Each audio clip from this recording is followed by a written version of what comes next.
This viral picture of three girls playing dress-up not only won the hearts of thousands, it led the trio and their schoolmates on an unbelievable journey. Shannon Sims went along with the group to Houston as they experienced a field trip that was out of this world. Shannon. Carol, growing up in Milwaukee and meeting an astronaut, pretty rare. But for these 6 girls, they had the opportunity to not only meet astronauts, but see how they train and live in space. In movies, I always see them wicked, just like that. They had to press hard.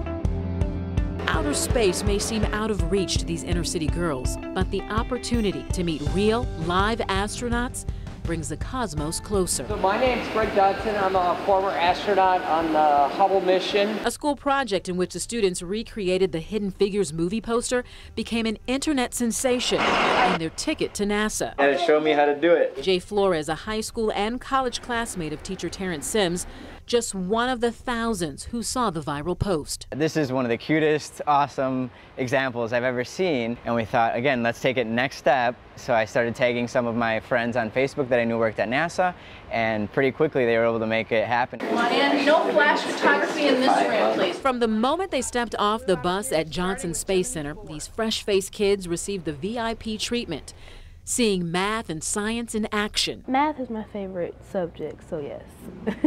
I just like numbers. Like sometimes I'm just thinking numbers come in my head. Their guides were engineers. So when I grab its hand and give it a little shake.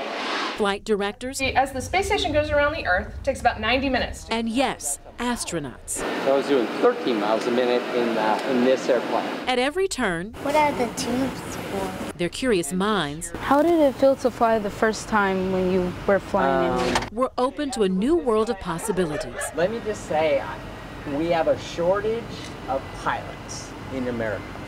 We have a really big shortage of girl pilots. This is like a great job. This field trip has been about more than just possibility. The girls got the opportunity to meet a game changer in NASA history. Can you imagine if you were in here right now and you could just be floating around?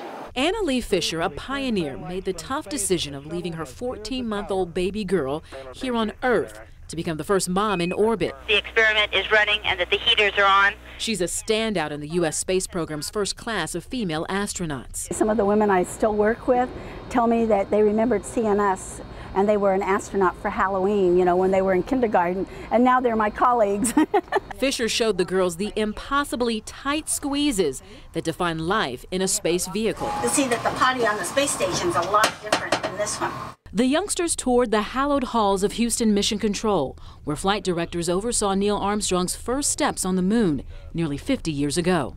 It's one small step for man, one giant leap for mankind. And if making this journey wasn't enough inspiration, young Morgan may have found a sign she has a future at NASA. Nice. What did you see? What'd you see? My name. Is that your diving suit? Yes. Maybe in the but future, maybe right? that could be your diving suit. In the future. By the end of their visit, these young scholars saw NASA change from a seemingly unattainable goal to something much more real. Now they see people who look just like them and their mothers doing these huge things in this big utopia of NASA, and they're right in the middle of everything. And to make this trip possible for many of the students, Mr. Sims sold those T-shirts you saw the girls wearing with pride. I believe that there may be a budding engineer or even an astronaut in the crew. Carolyn George. What a nice story. Thanks, Oh, that Shannon. is so cool. You know, you're almost breathtaking to think of these kids having that experience. That's excellent. Thank you, Shannon.